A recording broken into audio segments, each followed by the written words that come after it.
Where are your shades from conference at? Where are your shades from the conference at? Oh, my daughter got like 3 more Girl.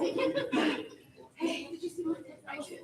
It's not Okay, we are live. Hello, hello, hello, hello. Hello. If we can file in and find a seat so that we can go ahead and get our August meeting of NAACP general membership meeting started. Thank you all for attending. I'm not going to be here very long and speaking because we have a pretty packed agenda tonight that's being put on by our education committee. So what I'm going to do right now, I don't know if you're ready, is turn it over to Hadley, who is going to talk to us a little bit about our upcoming elections for the branch. As you all know, I am not seeking reappointments of NAACP president in January, so we are looking for new leadership that includes president, vice president, treasurer, and secretary. Those are all of the officer positions that are available. If you are a member of NAACP, then you should be receiving emails about the election, but I'll allow for our secretary to talk more in detail about that. Hi, everybody. My name's Hadley. I'm the branch secretary. It's election year. Woo! So National gives pretty strict guidance for how we run our elections. And we have some key election milestones that take place at each of the general membership meetings starting today. So I'm going to walk through those really quick, and then I'm going to ask for a vote from all of you to approve our election date. So elections happen every 2 years for the branch. The membership votes for all of the officer positions and any at-large positions. So that's president, the vice presidents, treasurer, and secretary. And sometimes there's an assistant treasurer and an assistant secretary. We have to seek nominations from the branch membership. So folks who are interested have to fill out a consent form. First, they've let us know we've been asking for letters of interest. They need to get a consent form. We'll send that out. That has at least 3 members saying that they support the nomination of this committee or this person. And then we will elect a nominating committee, and that nominating committee will review all the candidates. They make time available to interview folks who might be interested in the position, and then ultimately make a recommendation for the branch to approve. That slate of candidates then goes on to National, who put it all in an electronic ballot, and then you all as members will get a text or an email that says, hey, it's time to vote, and you log on and vote. So it's sounds like a simple process when I say it like that. There's actually a lot of work that's going to go on in between then and now to make sure we get all the right paperwork. Right now we are recruiting for the nominating committee and also still accepting folks who are interested in any of these positions to submit a letter of interest and let us know so that we can get them engaged in the process. Right now and today, what I need to ask for from the members who are here. Oh, thank you. Yes. If you are interested in running for branch leadership, National requires that you have been a member in this branch by April 1st. And the online ballot doesn't actually allow us to even submit a name of a candidate who hasn't been a member before April 1st because they pull the membership roster that early. So it's part of why we started asking folks kind of early if they were interested. What happens if there's any positions that no eligible person puts their name in for? So what if only the people who are interested are not members or are not eligible, or somebody's not interested in a position? What happens is it's the job of the current branch president to appoint folks for leadership for in January. So that's happened a few times in our branch history where maybe someone's membership lapsed, or there was just we've had cycles as a branch, but National has a pathway, has a way for us to do that if folks are not. But ideally, it's also really important to us that folks who are interested in being leaders have been engaged in the branch, so they know a little bit about how it works. But if you are interested in serving on the nominating committee, We have 5 folks who are interested right now, and I told them that they got nominated tonight, but actually I was wrong. It's the next meeting. It's September, but thanks for being here. So there's still time if you're interested in the nominating committee. You have to have been a member within 30 days. I think actually like yesterday, or I think yesterday was the last day. You had to have renewed your membership by yesterday. But if that is true for you, you can join the nominating committee. Just let me know. Just come find me after this meeting. Let me know you're interested. We can talk more about that.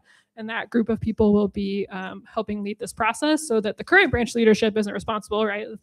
And also so that I lost my train of thought.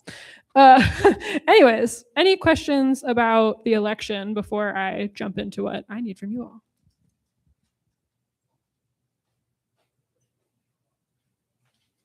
Great. Feel free to find me after the meeting if you do want to talk more about it. But what I need right now is a pretty simple vote.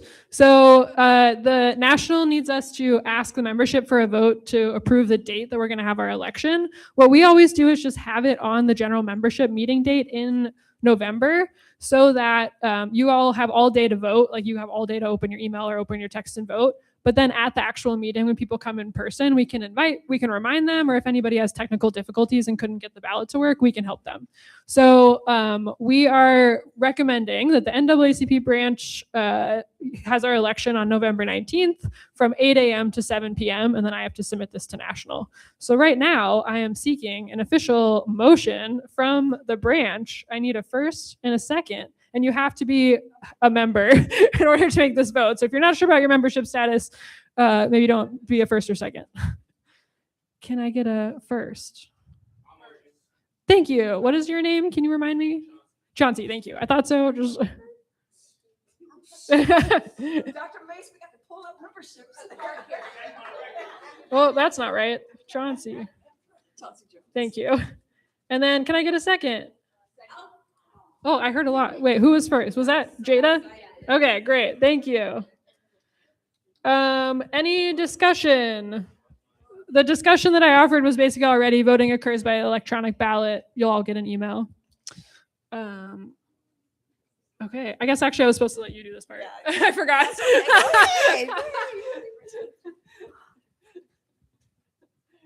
I guess I just called the vote. Yeah. All those in favor? Any opposed of this date? So passed. Thank you. All right. Election threshold passed. Yes. Do you need to do anything with the nominating committee? Nope, not today. Not today. Next one, and then I can get up April's slides. Wow. And now, Are we ready? Are you ready? All right, now you for our all. main show. I would like to introduce to you all our education committee chair, April. What I'm going to do is I'm going to kind of tee it up for her to come up. Those of you who know, we have had a lot of news cycles in regards to what's happening up at Meade and also in other school districts. And so it was time that we talk about this as a membership, as a body. Previously, we had a town hall, and that was the Wilson Town Hall when that happened. And we had a very good turnout about that. But we wanted to make sure that we have a follow-up discussion because, again, our schools continue to be in the media, in the news about what's happening to our children. And so thus the schoolhouse to the courthouse. And so without further ado, I'm going to turn it over to our illustrious education chair, April Eberhardt. Thank you all for coming tonight. As Lisa mentioned, we had the Wilson Town Hall, 3 years ago? And it was pretty packed, and it was pretty explosive, and everybody was fired up because there was an incident. What I learned from that, and I think was just about to become chair or just started, is that we should not wait for the hammer to drop to be interested in justice. And so being an educator also, and having 3 kids now, my last one's about to finish in 2 years, the education system can feel very much like a matrix, and there's a lot of navigation. So tonight's town hall is really about, on the heels of what happened in Meade, talking about how we can empower our parents and our families to advocate as well. The NAACP is here to help and support, but knowledge is power. And there's a lot of stuff people don't really understand. It's so nuanced. I want to thank guests here. We don't have a panel. This is an interactive town hall. It's not a panel, but Jada has cards to pass out. Some of them are prompts that you can fill out, or just blank index cards and some pens. Please feel free to write notes or ask questions. I want to also thank Carl Maxey Center in the house. They have a Justice Center, and they're going to talk briefly about, towards the end, the services that they also provide regarding how to advocate, because it takes a community, right? We know what's available inside the school system, but I think a strong community comes together. I want to thank Inga and Sarah for coming, because they're going to lend some legal expertise. And the premise of this is not so much focused on the school system, but the evidentiary things that go into when you have a discrimination complaint. And there's some things that I want to talk about. First off, this month's Black Lens has Rod Bumpus on the cover. He sat with me and met and talked to me about his experience in Meade. He had interacted with Meade regarding discrimination before the most recent lawsuit. So if you haven't read it, please do. The point of the interview was to have him explain how confusing, difficult, and trying it can be to get the help to help students, your student, with discrimination. So when I wrote this article, we were just getting back from nationals for the NAACP in Chicago, and executive order, if you go to page 2, a new executive order came out regarding civil rights, and it's under our current administration, but it is really saying Executive Order 14281, the climb just got steeper when trying to prove discrimination, because it removes something called disparate impact, which I'm not going to go too deep into because we have legal experts here. But that is basically the ability to prove in discrimination cases intent, that there was an intent to discriminate. And now that that's gone, as of July 23rd for the Department of Education, it just became even harder to fight it legally. So without further ado, and I feel like I'm over prepared. I have about, I'm not going to tell you how many slides I got, but thank you for coming. It's a playbook. We do also have a toolkit that I created. This was the impetus of this toolkit, which I didn't print because there's like a lot of pages and it's pretty expensive, and we want to update it regularly. You can get one of these cards and scan the QR code and have it. But the impetus of this toolkit was the last town hall, because people get upset and they don't know which way to go. And even in the article, that was one of the things that was expressed, is that when you're going through it, you're so angry that you don't know what to do and who to call and what steps to take. So this is an attempt to try to get that process clear. And it is quite a process, and there's a lot of stuff. But effective advocacy is organized advocacy, and that's why we're having this today. Document, identify the right process. You file in writing, track deadlines, ask for a remedy, escalate strategically. The goal is not simply to be heard, right? But it's to move the concern to the person or institution with the authority to act. And that could be the state, it could be the local, it could be the federal. It depends on what's happening. Do we have the letter template? Okay, and there are other things back there. There's a formulated letter that I got from a Meade parent that has used it. You don't have to use this style of writing the district, but it really outlines it almost scientifically. You have a problem statement, you identify what happened, et cetera, et cetera. So please remember this question: how did the incident affect the student's education? Remember that question, because when you're speaking in legal terms, you want to know how whatever happened affected the student's education or access to education. Do not assume every school concern belongs in the same complaint process. You'll see I have a lot of infographics, and I'll be able to share this with you, but it depends on what happened, and it depends where it happened or how it happened. It could be a local issue, it could go to the state, or it could become federal. What would become the most obvious thing that goes to the federal? A violation of a federal civil right, right? Those are the things that would need to go federal. Identify the issue. Student services, discrimination. We're going to talk a lot about HIB, harassment, intimidation, and bullying, educator conduct, district policy, or other concerns. We're going to identify the decision maker and the written policy or procedure. We're going to learn how to document the facts and the educational impact, which is that first slide that slide I just showed. You want to use the required process. It's like ping pong sometimes, and then you can get bounced around, but knowledge is power. So knowing where to go very strategically and in an informed way originally will help mitigate some of the confusion that often surrounds these things. Use the required process, preserve deadlines, and keep everything in writing. A written record is the evidence, and you want to escalate strategically. This is a very basic way to start your documentation. If you are a parent and your student comes to you and tells you something has happened, get all the details. And if you have other friends who are in that vicinity, try to get supporting statements from them as well, because corroboration is very valuable, especially now, because the disparate impact piece is not there. Okay. I'm gonna let y'all look at this. I'm not about to read all of it, but essentially you have your local, your state, and your federal. Your school district and school board must comply with federal and state law. Your school board can respond to parent concerns, and parents can address their concerns at school board meetings. Please go to school board meetings. Please do. Your voice is very powerful. You are a taxpayer. If you have students in the school system, your voice matters, right?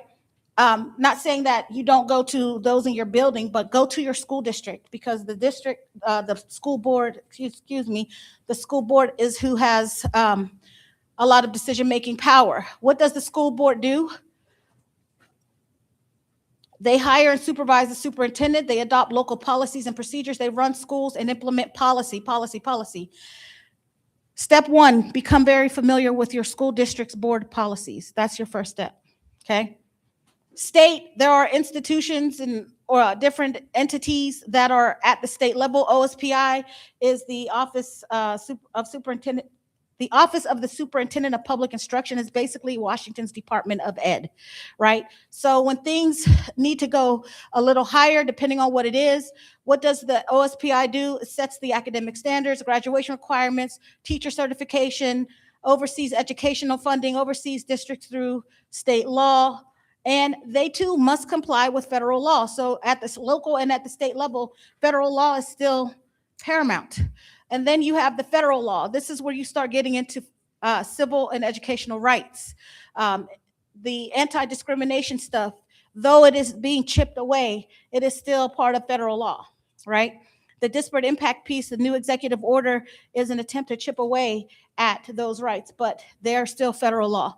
The special education law is entrenched in federal law. The IDEA Act, the ADA, the 504 plan, and all of the titles are enforced through federal protections. So a lot of times the civil rights stuff bleeds into special education, right?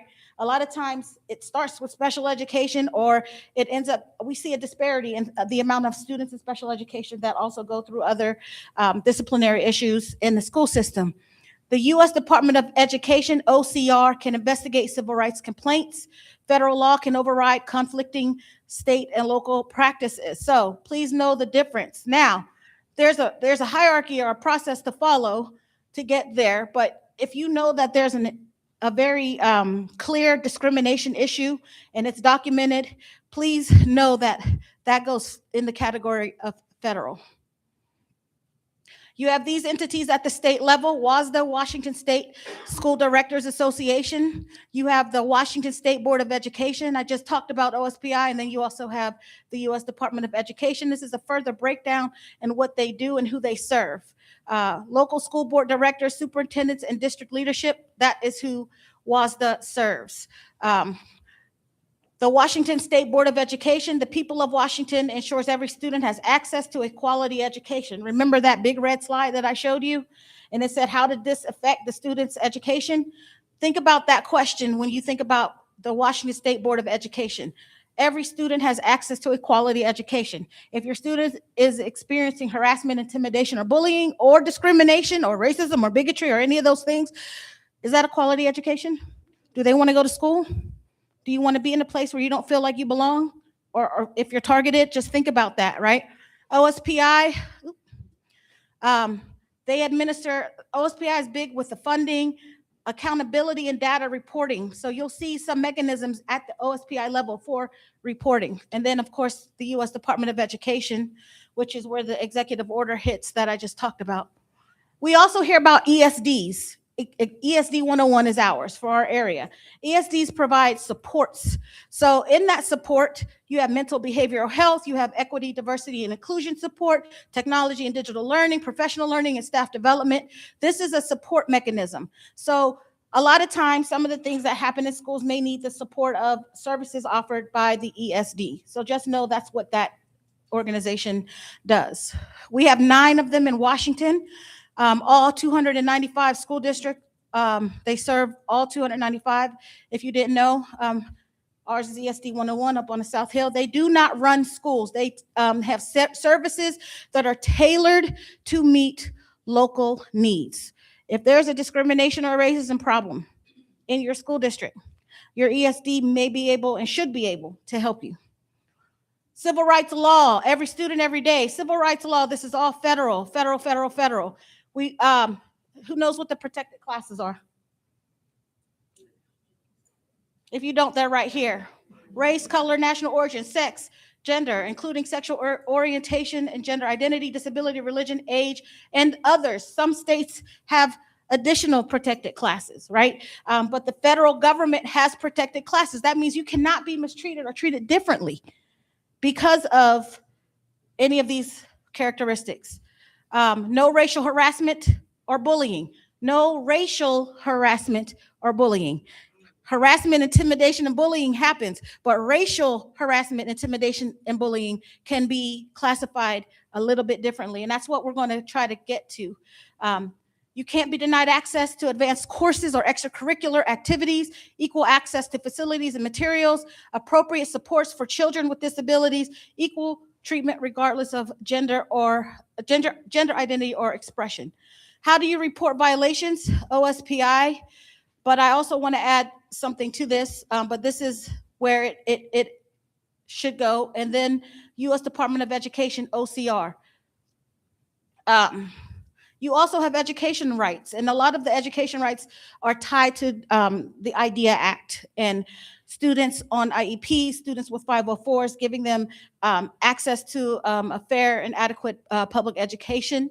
And what does your student have a right to do, no matter who they are? They have a right to learn in a safe and supportive environment free from discrimination, harassment, and retaliation. Retaliation. Let's talk about that. If I'm being discriminated against and I make a complaint and then I'm being retaliated against because of that complaint, that retaliation can become a protected class, right? You should be able to file a complaint without fear of retribution.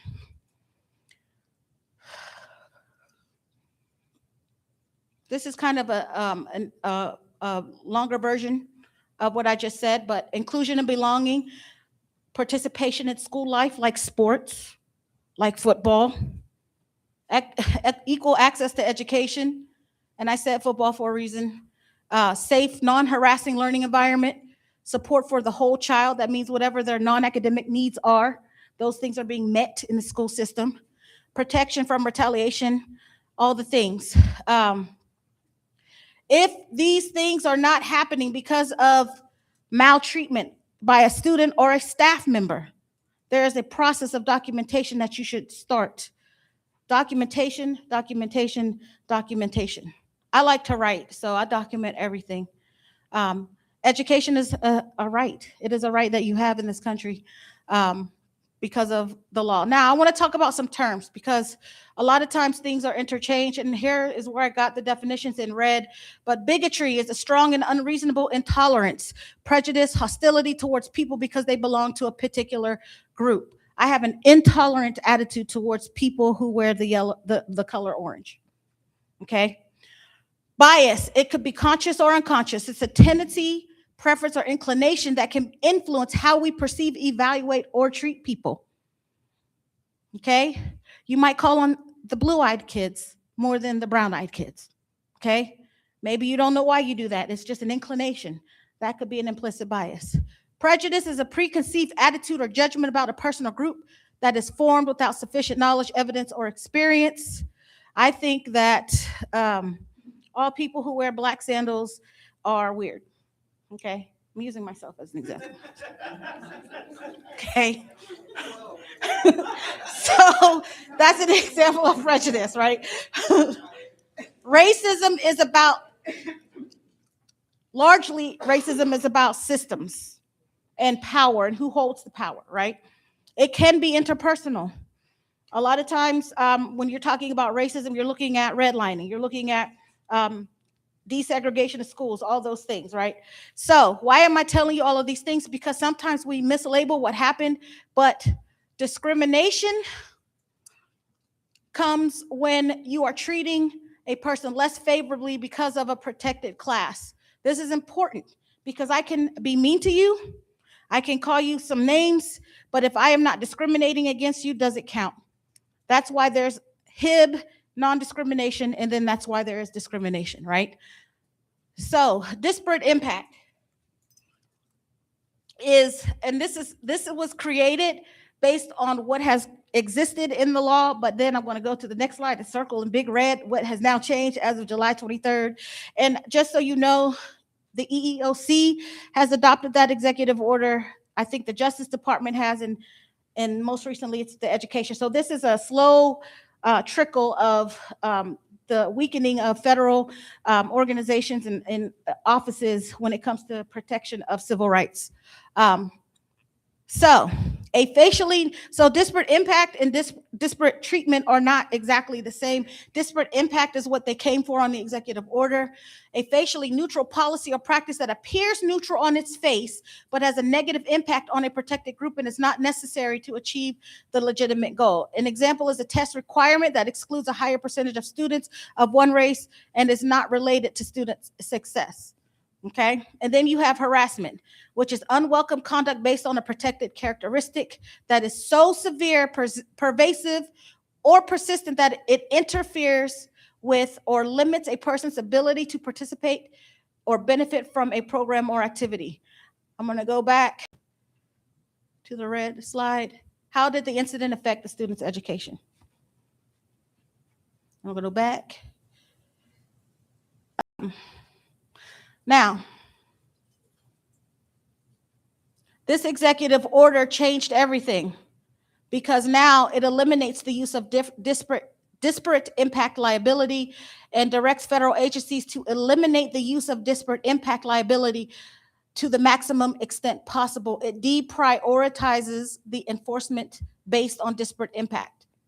Requires review of rules, guidance, and policies, review of existing matters. They're trying to say that so the order does not repeal the Civil Rights Act. It doesn't make intentional discrimination legal, but it makes it hard to prove intentional discrimination. And at this point, I would like to ask Inga and Sarah to come and explain, or sit where you are, either way. Okay, and talk this language because they can do it way better than me. Mhm. Look, we're matching. We didn't even plan this. Do we need the mic? Is the mic required? Yeah, because we're online. Okay. We'll go back. You want to say who you are? Yes. You first. Okay. Hi, everyone. I am Sarah Harmon. I use she, her pronouns. I'm a professor at Gonzaga Law School, and I also am a faculty director with Inga in our Center for Civil and Human Rights. And part of my private practice was discrimination work in employment, education, and healthcare, and labor and employment work as well. And also at the law school, I do a lot of discrimination work for LGBTQ people in our community. And so we have 2 cases at the law school right now that are LGBTQ discrimination cases in the OSPI administrative complaint process. So this is things we're doing all the time, and happy to answer questions, but really just going to kind of be like, share out, like, as a lawyer, what I wish people knew before they came into my office, and then what should you expect when you are ready to go and see a lawyer, and then answer any questions and some of the nuances here with Inga. Love Sarah. My name is Inga. I teach at Gonzaga. I'm a full-time professor there. I teach in the areas of criminal law, and particularly for tonight's audience, I teach in the area of evidence. So that's part of why I'm here, but I also practice restorative justice. So you're going to hear a lot of plugs today to seek alternative pathways if you're trying to get to root cause problems. And we're going to explain sort of the legalistic means and things, but you're also going to see a theme arise, which is it's difficult, right? And so a lot of what I urge is to the extent possible, seek out folks like that are seated in that second to last row. Just go ahead and wave. These are your restorative practices, folks, who do restorative practices in all District 81 buildings. So I'll be referring to them a lot.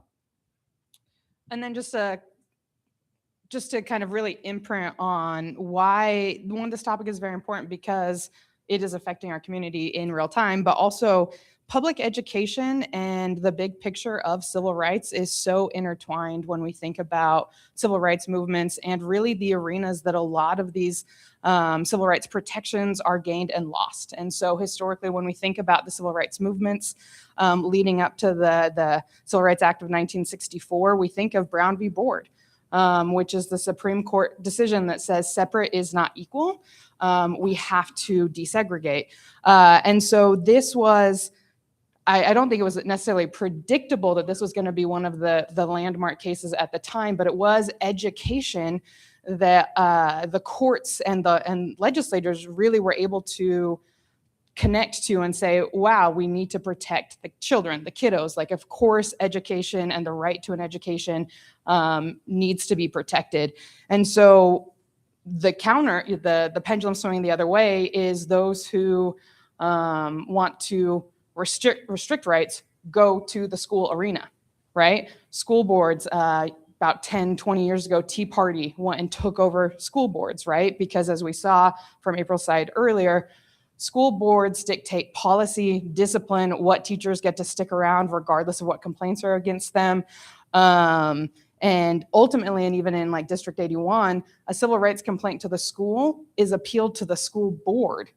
And it's not until after that appeal to the school board can you even file with the office of the superintendent, right? And so the arena for a lot of our civil rights is in the school and the educational space. And then I also want to point out that a lot of the kind of toolkits and tips for documenting for how you are going to make statements to either the bad actor or how you're going to make your complaint. This is transferable in education and healthcare and housing settings. So when you see these slides about how to document, how to make an impact statement or otherwise, that can be transferred to an employment setting if there's discrimination. That can be transferred to a healthcare setting if there's discrimination. And so there's a lot of parallels. The law is not always the same how it's going to like analyze it.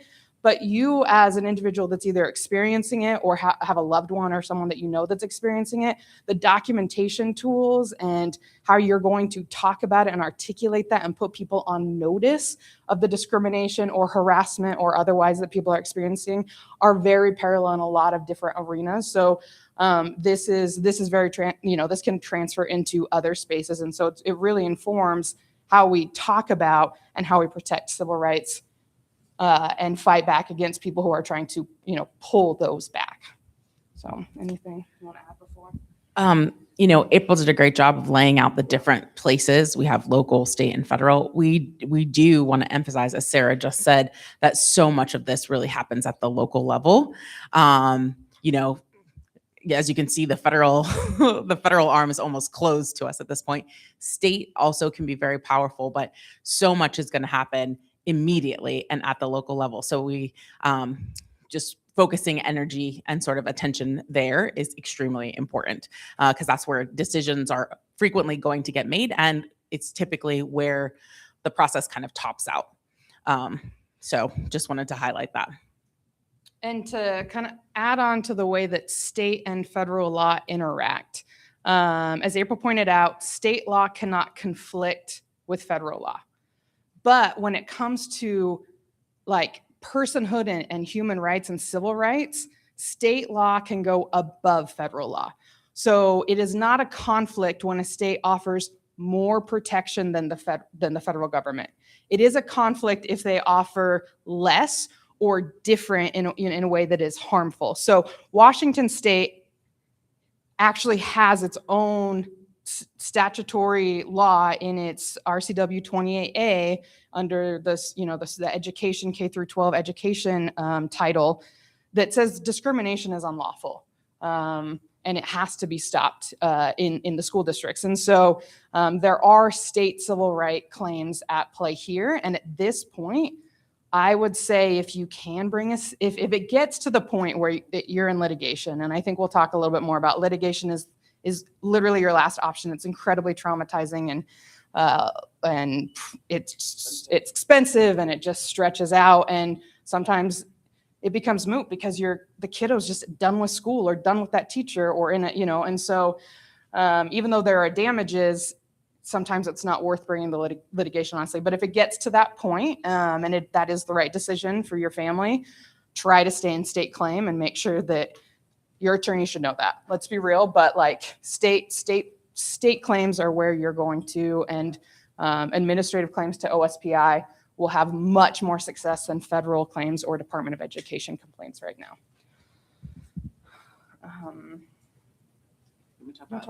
What?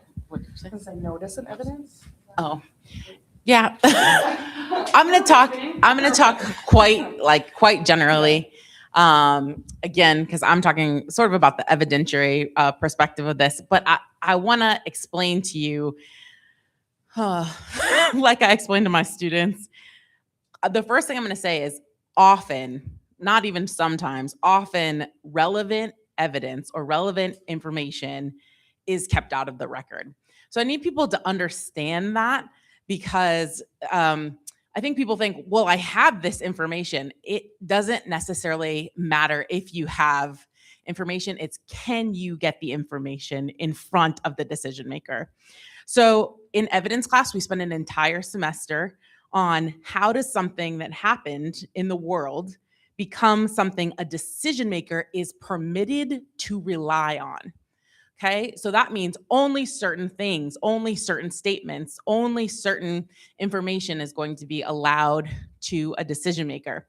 So when we're giving you this information and the toolkit, what we're trying to do by providing you sort of the parameters is to focus what you report, think about, write about, so that you are put into a position that the evidence and that information can be useful for a decision maker.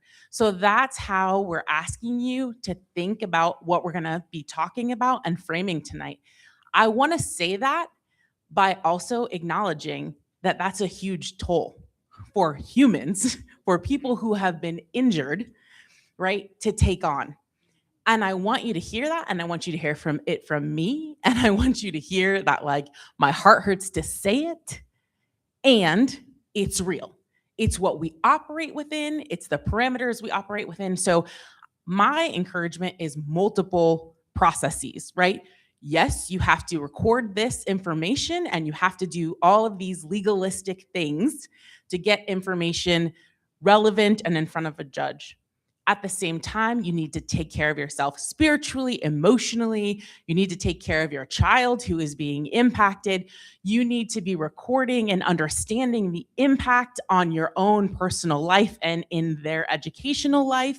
So that's a parallel process that's going on at the same time that this very legalistic and formalistic process that we're going to talk about is going on.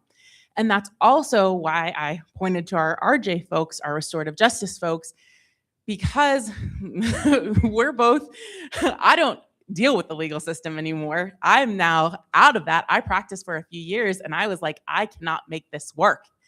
And you're within the reality. Sarah doubled down on it. right? She went the opposite direction. She's like, I'm going to sue everyone. So what we're saying is we both see the same sides of a broken system. And that system, or a system that is designed to work exactly as it is, let's call it that, more that. And we just want to acknowledge that. At the same time, we're going to give you the information that we have present, but we want to acknowledge that first. And we want to tell you to one of the things that, again, I would suggest is working with, if you can find those people, like our restorative practices people, who I will go on record as people who care about your students and the community, try those roads. Try the roads that are open to you, because this process is expensive, it's long, it's dehumanizing. And we just want to be very upfront and very honest about that. A legalistic system is not friendly. Rosie Thurman can account to that, who's been working with teens and children for years in this community. Yeah, and I think I'll kind of talk about a little bit, and like I said, we're just kind of bouncing off each other. It's not necessarily a prepared remarks, but your lawyer, your attorney also wants to see that you've made an effort to communicate an issue, to resolve an issue, and to take care of it before you sought out an attorney. It's not because they don't want to get paid and take your case, or you don't have a good case. It's twofold. One, they're going to tell you to do that when you come into their office. They're going to be like, well, who have you told, right? Who's on notice that this conduct is happening, that this behavior is happening, that the impacts are happening? Who knows this? If no one knows, there's nothing I can do for you. And so a lawyer will tell you, go try to fix this, right? And so, kind of taking a step back, when we think about civil rights, we're talking about some of the most vulnerable intersecting identities right now, right? Some families don't have the resources, the time, or necessarily the education that is going to effectuate notice that the law even requires, right? And so this is all with the kind of overarching, sentiment, like, if you have the capacity, right? If you don't, seek out people that can help you, be that ally, direct them to our clinic so we can at least maybe walk them through some things or otherwise.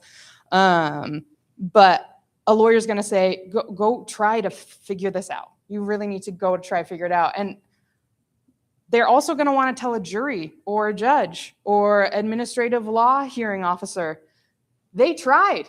They were the most reasonable person in every room, and this still happened, right? So the other thing is that a jury, a judge, a decision maker probably won't necessarily hold a district or an employee liable for conduct if they weren't put on notice that you had a problem with the conduct in the first place, right? When we think about as a litigator, I'm just a storyteller to a jury. I just have to tell them a story and hope they believe my version of the story more than the other side's version of the story. And the hero's arc always has the hero trying to figure it out for themselves before the climax, right? And so when we prepare our trials, we say, here is how many times they tried to fix it themselves, right? And this litigation is the point of exhaustion. This was the last thing they wanted to do, but there was no other recourse, right? And so notice is super important. And what notice does, back on the slide that had different, bias, prejudice, intentional discrimination, harassment, notice can actually kind of convert an implicit bias to an intentional discrimination. Hey, don't use that language around my kiddo, and here's why. And then they do it again, right? So maybe we were going to go to court and say, hey, this teacher did these things, and and this is how it impacted my kid. And then the teacher says in front of the judge, I didn't mean to. I'm so sorry. I'll never do it again. But when they do it again, it's no longer an implicit bias or an unconscious prejudice. It is doubling down on the behavior of the conductor, saying, I don't believe this impacted this kiddo the way that you say it is, or I don't care, or I'm bigger than that. The system will protect me, whatever's going through that person's head. So that's why notice is super important, because it also speaks to intent, right? It creates an intent. And although in Washington, intent is not like an element, you don't have to check the intent box. So many people specifically juries want to see a really bad actor. They want to be able to say, that person is racist, that person is a bigot, that person is transphobic. Because if they can call that person that, they don't have to look in the mirror at their own conduct. That person is treating someone so horribly based on an implicit bias, can't be true, could be me. So notice also creates intent that can help kind of prove the elements of the case when we think about what evidence is, which is, hey, I told them this was happening, it happened again. I wrote them a letter, I said this, I put it in writing, it happened again. And now all of that conduct has escalated to intentional rather than some kind of, I didn't know better, right? Just really quickly, as she's getting her notes, I just wanted to bring in like some practical examples. When you are recording information, one of the things to sort of be careful about is words like implicit bias, microaggressions. They are felt and they are real. So again, I don't want to minimize that. However, if they're described in very general terms, it's hard for people to act on. So if you write like essentially you just write something like, so write, Mrs. B is a racist or did racist actions or used microaggressions. That is a conclusion that you're drawing. Instead, what we want you to do is describe exactly what happened and what was said. Okay, so Mrs. B said, you people always want special treatment. Okay, that's what we're describing. We're handing that information over to a decision maker who can then look at that statement and draw their own conclusion.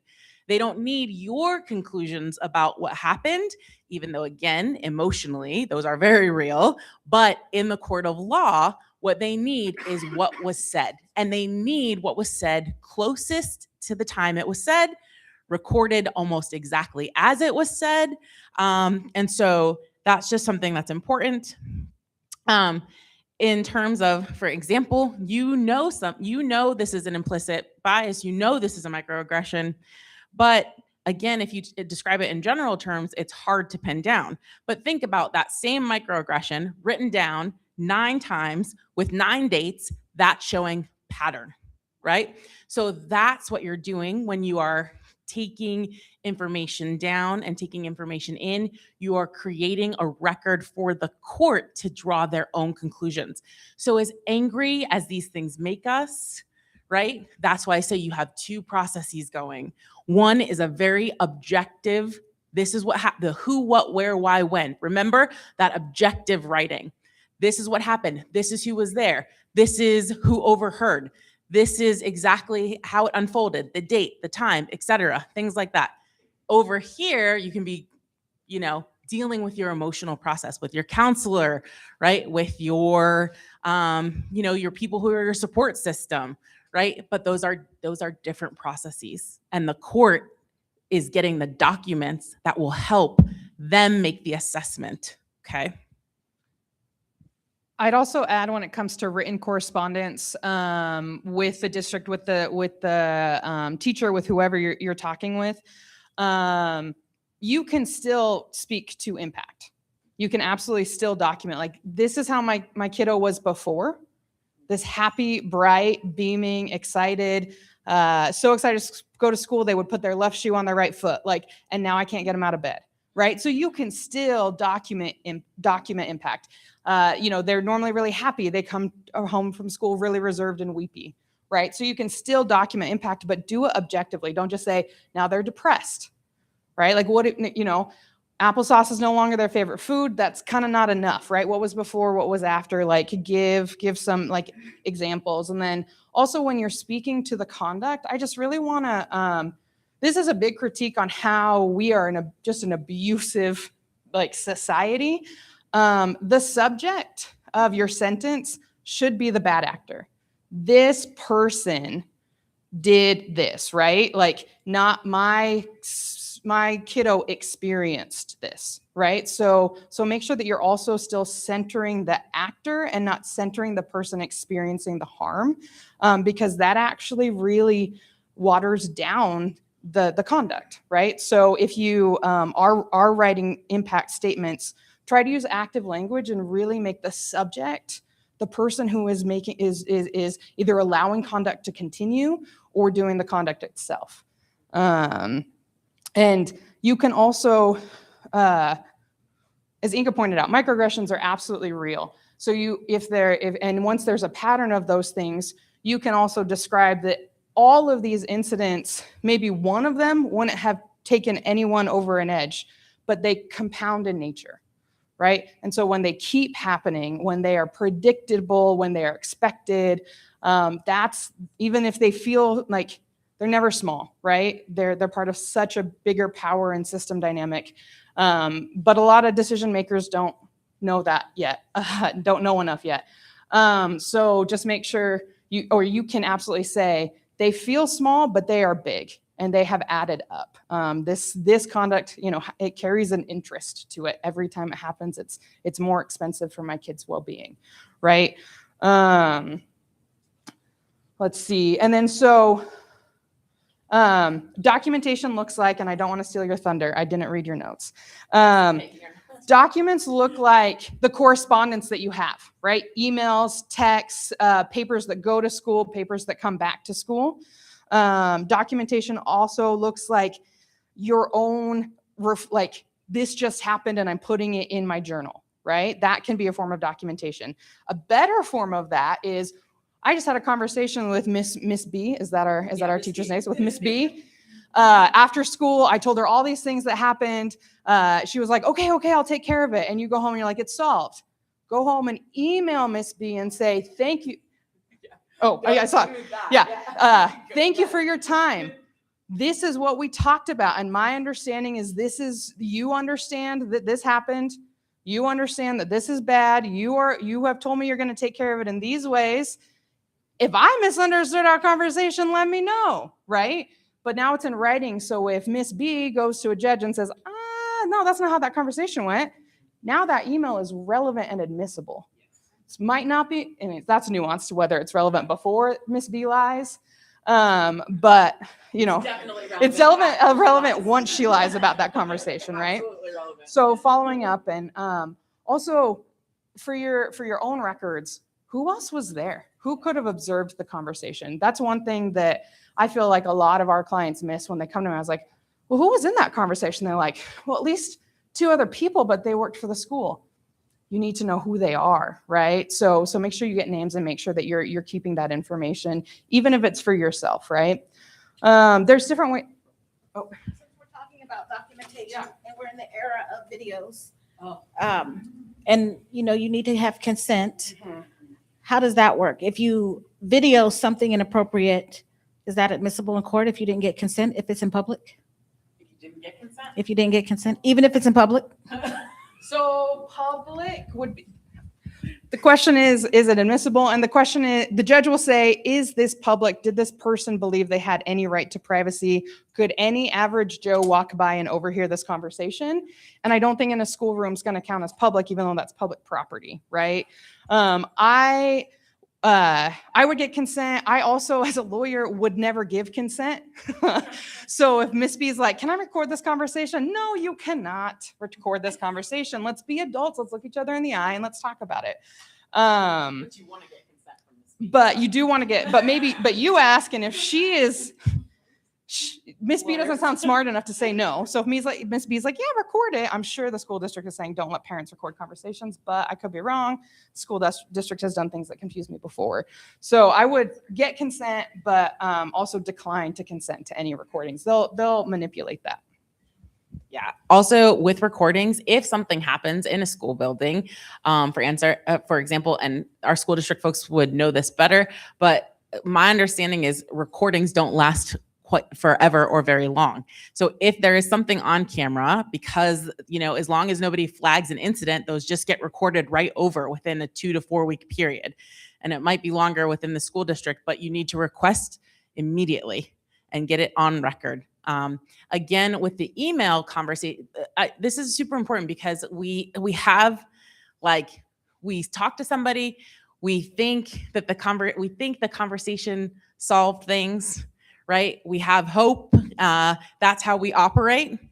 what Sarah said about getting that recording that information in a written email is super important, because remember, the question is about notice. And when it is in writing, it is notice. In a conversation, it is not notice.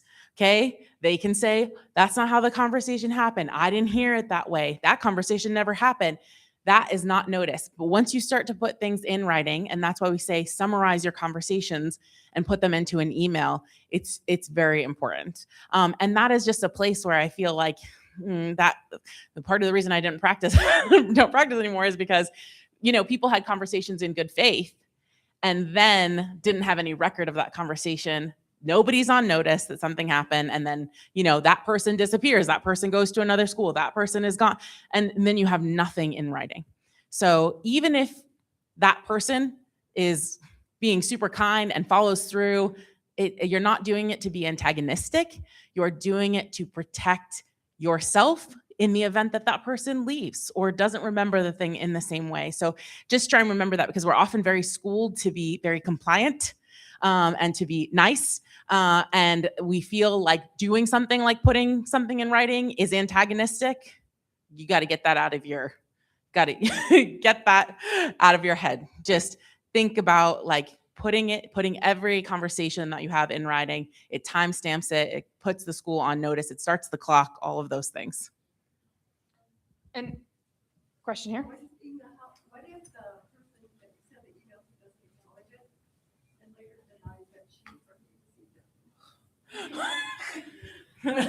I'm going as an attorney. I'm going after the credibility right away. Oh, so you don't check your email as a school teacher?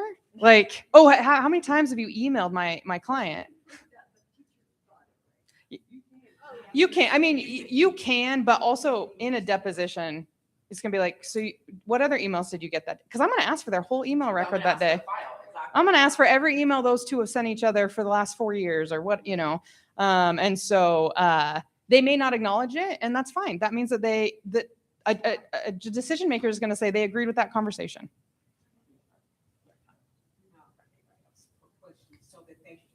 Yeah, so you're online. Oh, okay. And then I also want to say, don't also reduce all of your conversations to writing. It feels like maybe the safe way, but we're still humans. We need connection. There's something so incredibly one and a half dimensional about emails. I have some really spicy emails with opposing counsel, and then we hop on the phone and we are so nice to each other. My students are like blown away. I was like, you can't talk to each other on the phone or in person the way we can talk to each other in emails. So I'm not saying don't have conversations in person in real time. I'm just saying summarize them and get that summary to other parties in that conversation. Because you might be able to just get it done. There might be ways that you can get it done. We have a question over here. Yeah. I want to ask about notice. So I've been in situations where I am the translator to the parent, and then I have to communicate.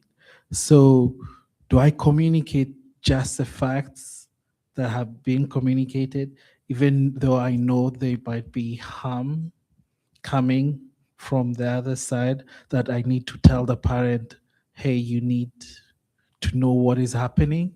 Or what is my role there now?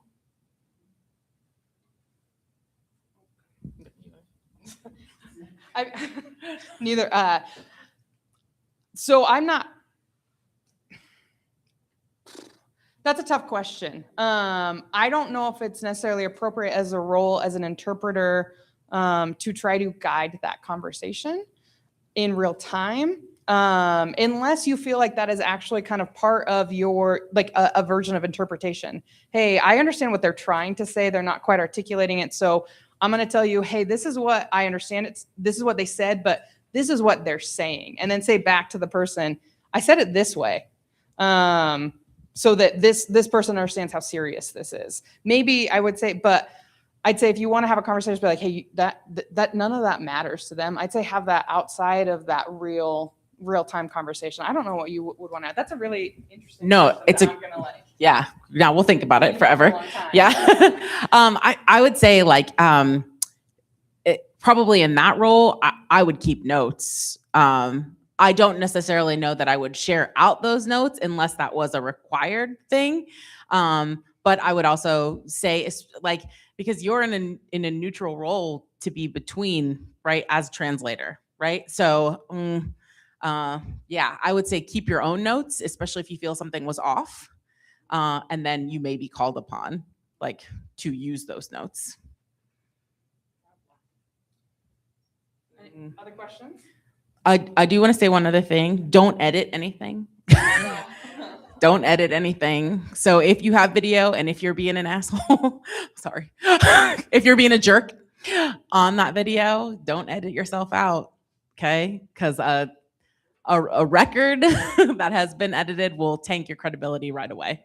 So if you said damaging things, own them. Own them. And a record that is clear, and versus a curated record where you're just putting like the best things kind of forward is a sure way to tank your case. So I had a lot of experience with clients who just didn't want to present me the full truth because they didn't want to be seen in some, in a bad light. Your lawyers, if you're working with lawyers, anyone that you're giving documents to, anyone that you're showing video to, you just have to own whatever came before. I do Okay. have a question. So a lot of times we as NAACP, we get so many emails, we get inundated with people who, exact same thing, my child has experienced racism, and they, this, that, and the other, we want NAACP to step in. We're not lawyers and we don't do any legal redress. And we come across this time and time and time again. So in this kind of like order of operations, what would you say to not just myself, but our education committee or our officers when they come across someone who reaches out to us and they want that help? And yes, we always tell them that we're here as your advocates and activists, but we are not any way can do anything from a legal standpoint.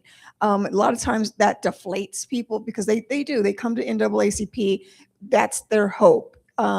Our previous president, Keonta Duncan, you would always say that when someone goes to jail, they call on three people. They call on God, they mama, and NAACP. And it is so true. They call on us for everything. And we can't do that.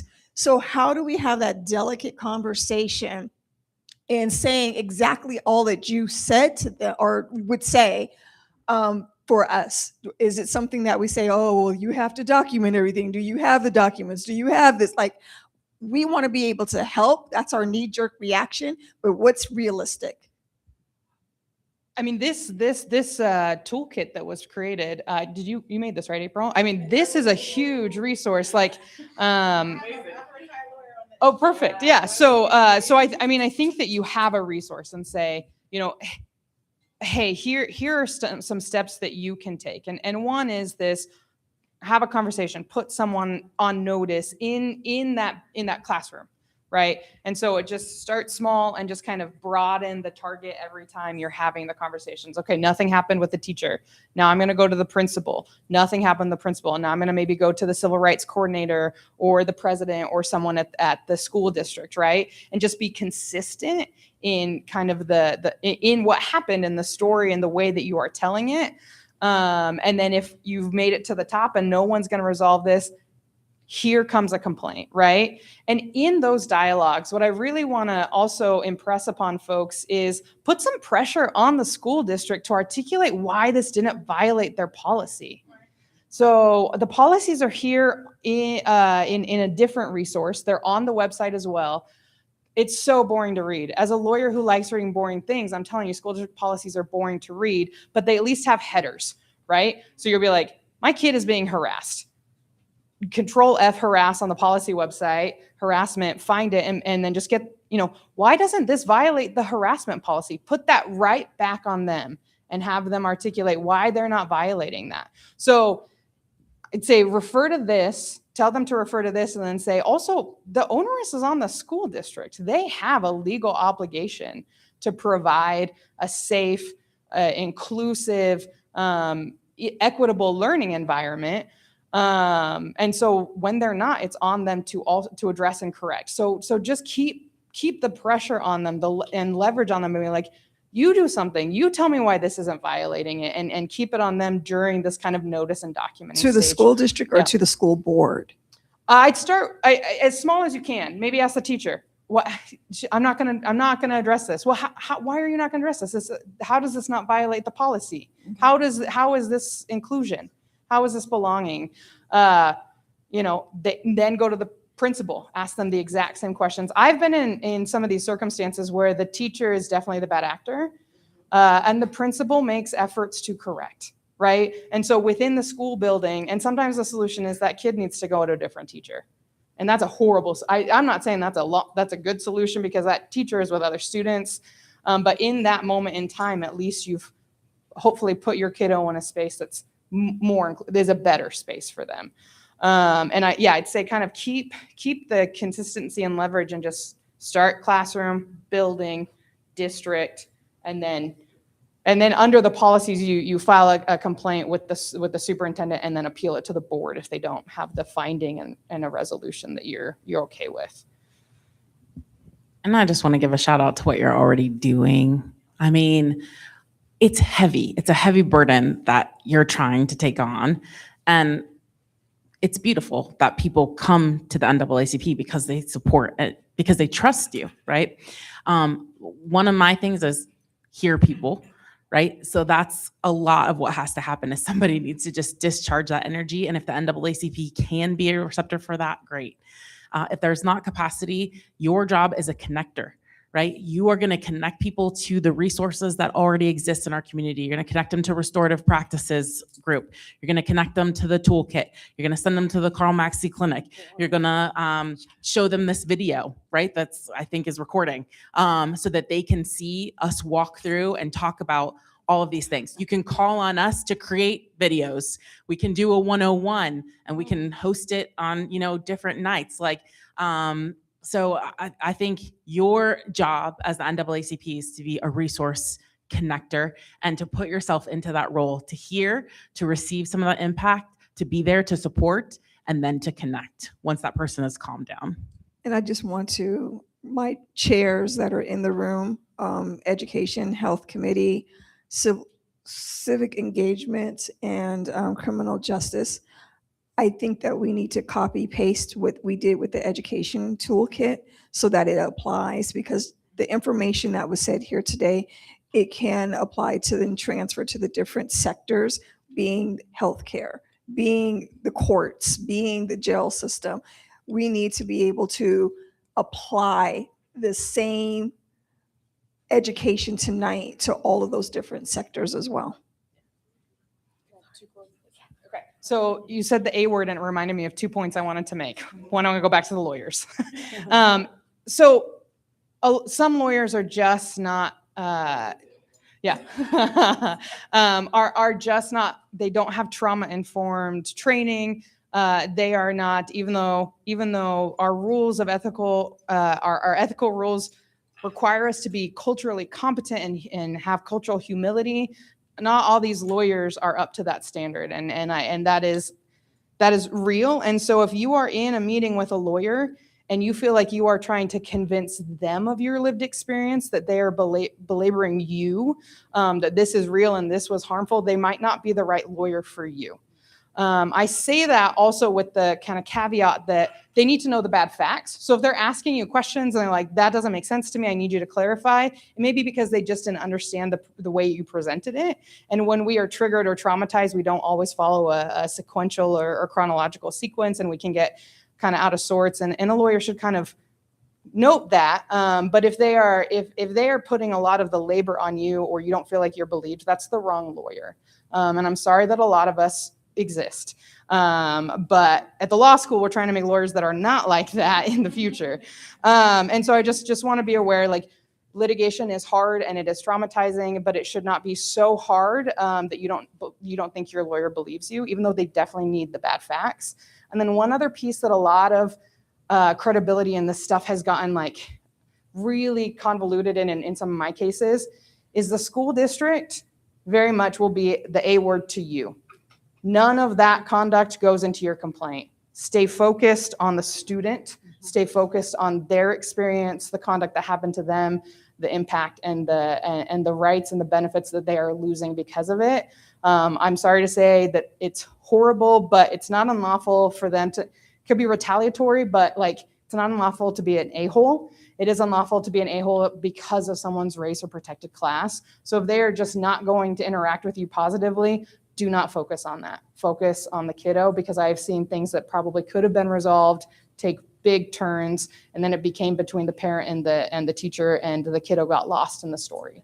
So I just wanted to point those two things out. But if you don't know what lawyer you should see, you can reach out to us, even though we don't necessarily do this unless it's an LGBTQ related issue. We can give you referrals to people that we think are good lawyers. How many civil rights lawyers are in Spokane? Not enough.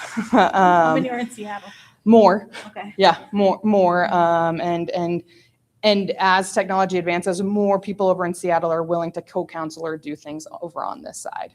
But we definitely have a plaintiff's attorney, we have a civil rights kind of gap here.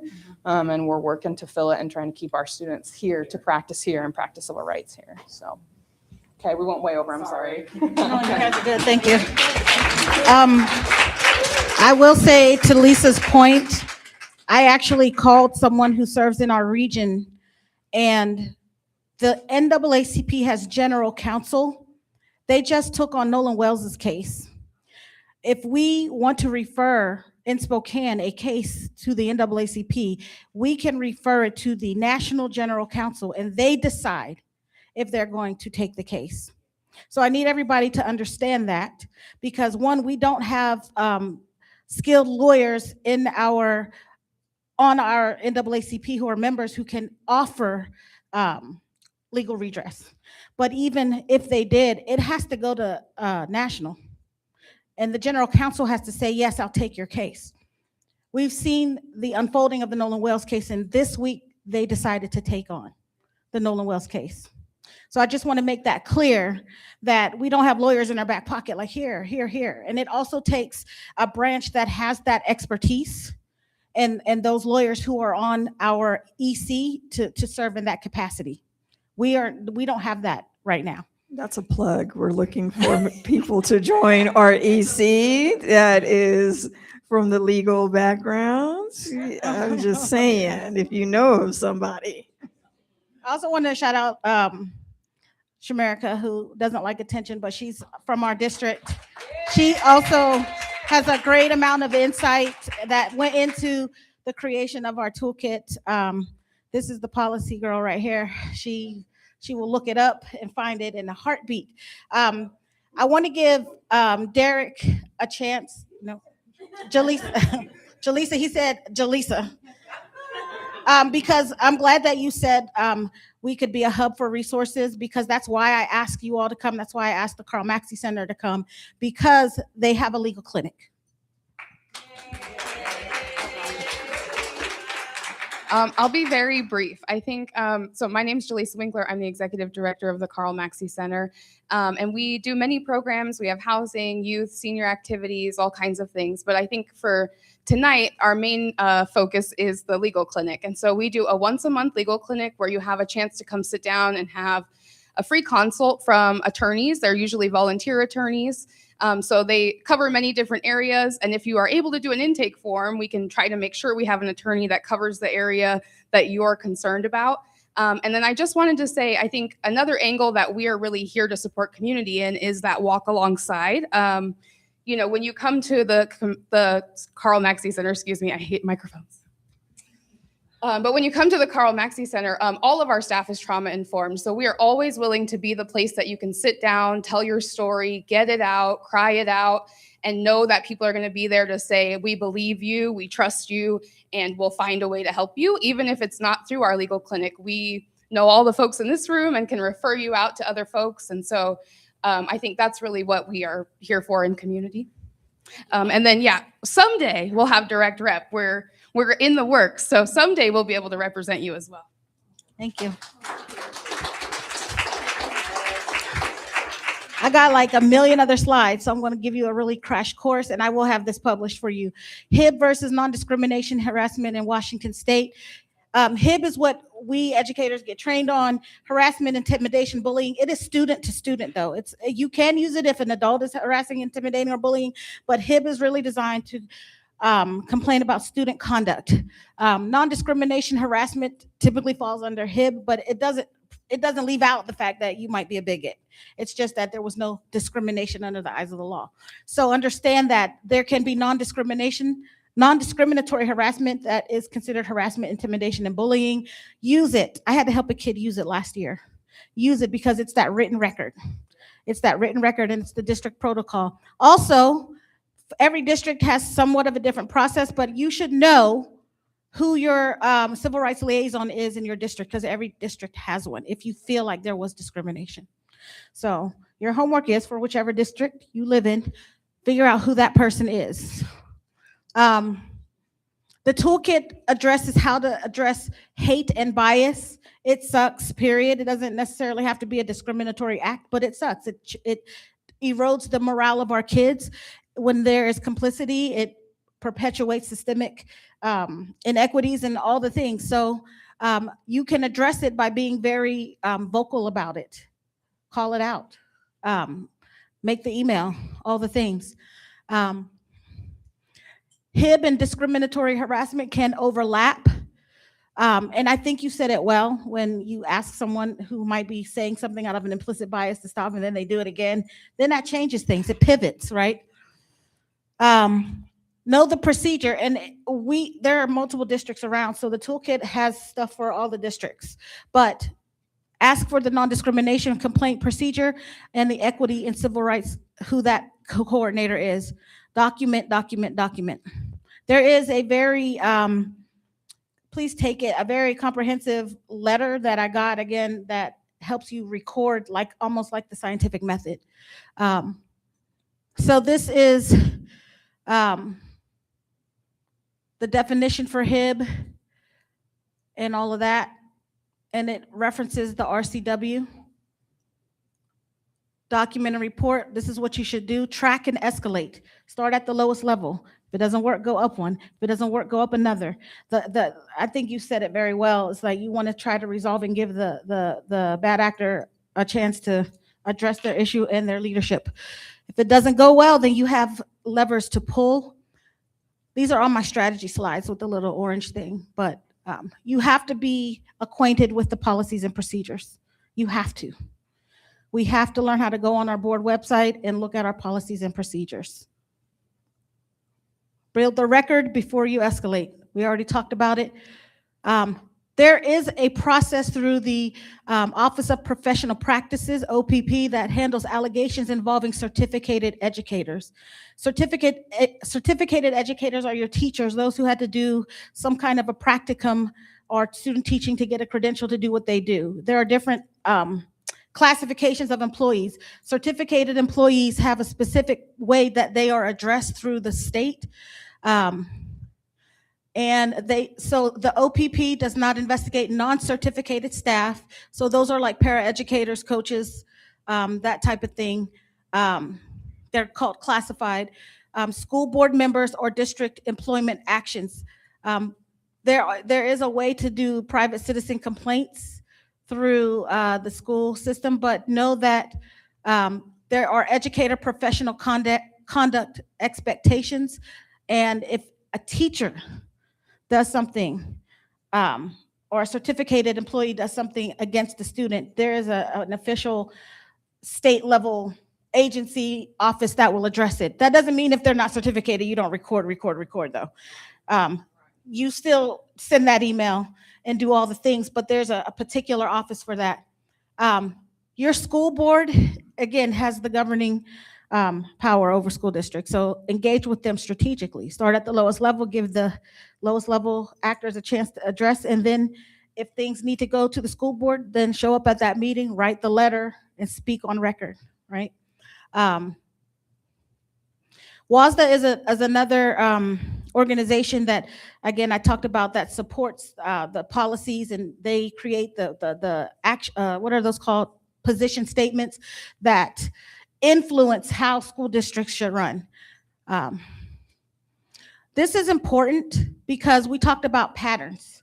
And the one thing that I've learned is that when the NAACP desegregated schools, they went to multiple families over a course of time to bring that case. And then that's what caused the legislation to change.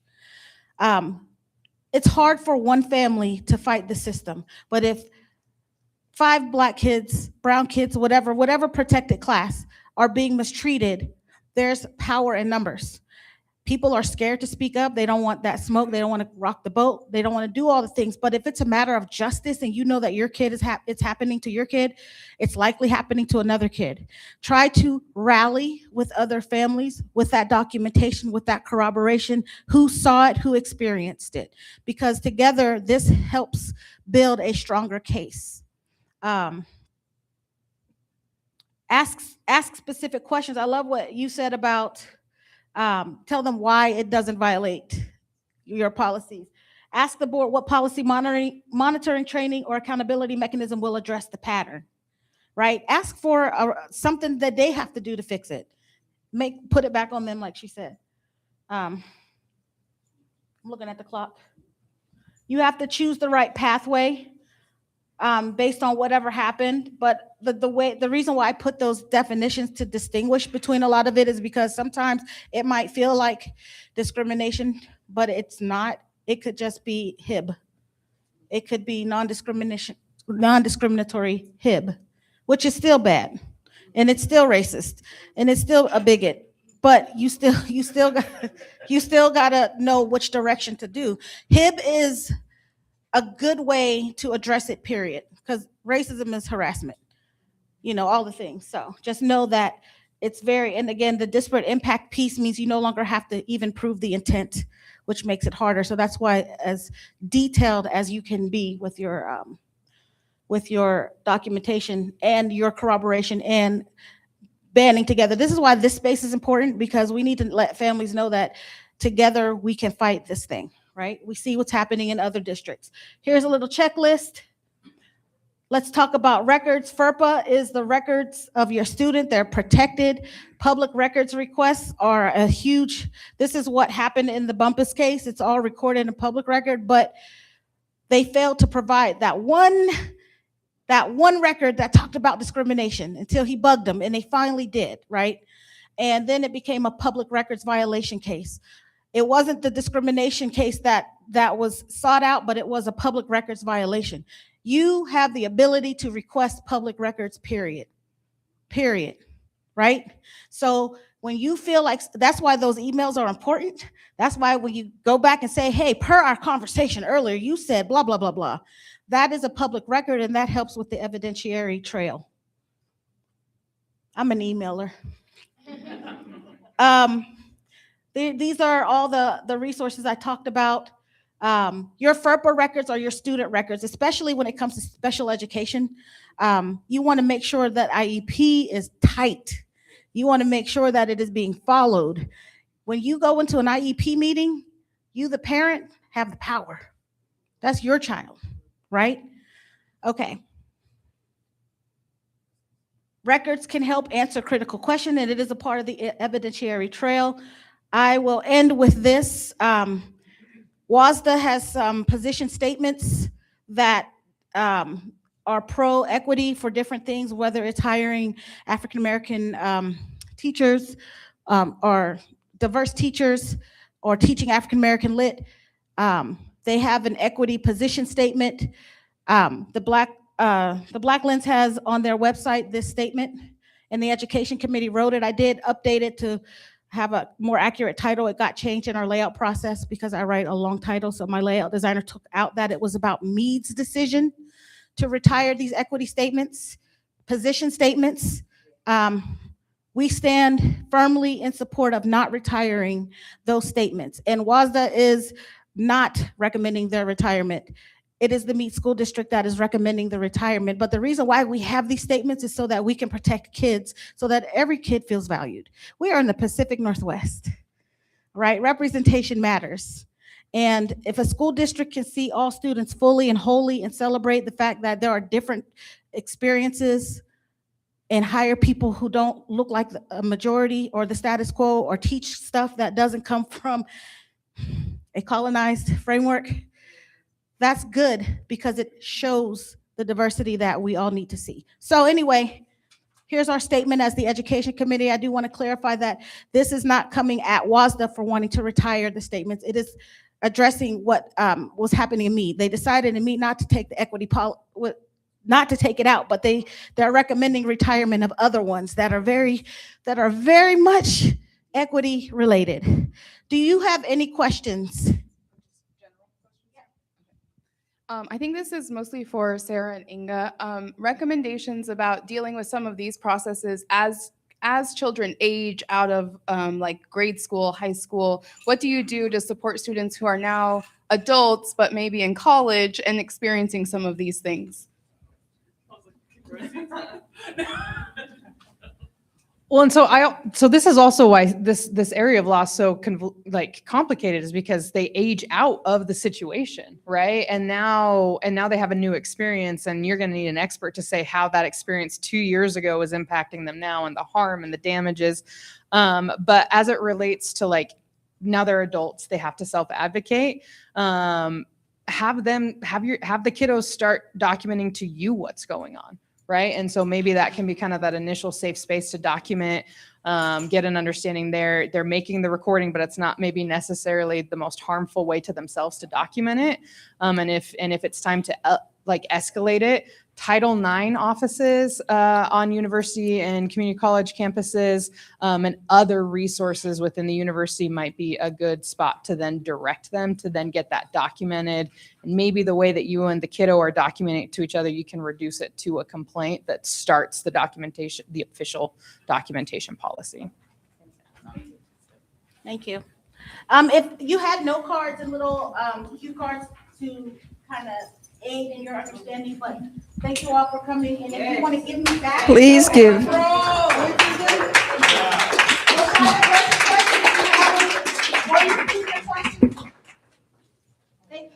So again, give April a round of applause, and our special guests, Inga and Sarah. Thank you so much for coming. I do want to, just last thing before we end this meeting is that at the beginning of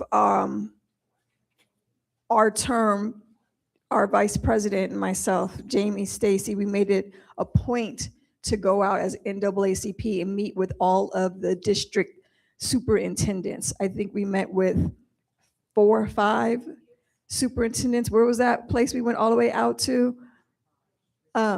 Freeman. We went all the way out to Freeman, meeting with the superintendent. We went to ESD, meeting with the superintendent, Travis, Adam Swinyer, and making sure that we're in relationship with these superintendents, because again, we do get a lot of calls in regards to not just parents, but faculty and students who experience things within these different school districts. And we told them, we want to be in relationship with you, not on the just bad stuff, but also the good stuff as well, because NAACP is doing good things to enrich the community, and they should be a part of that as well, not just when something bad happens. So thank you all for coming out tonight, and thank you to our education committee. And you don't have to go home, but you definitely have to leave this room. Thank you.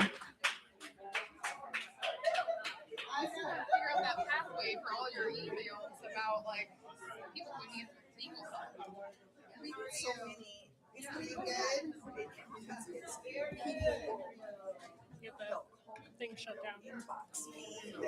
Just like the personal, like, oh,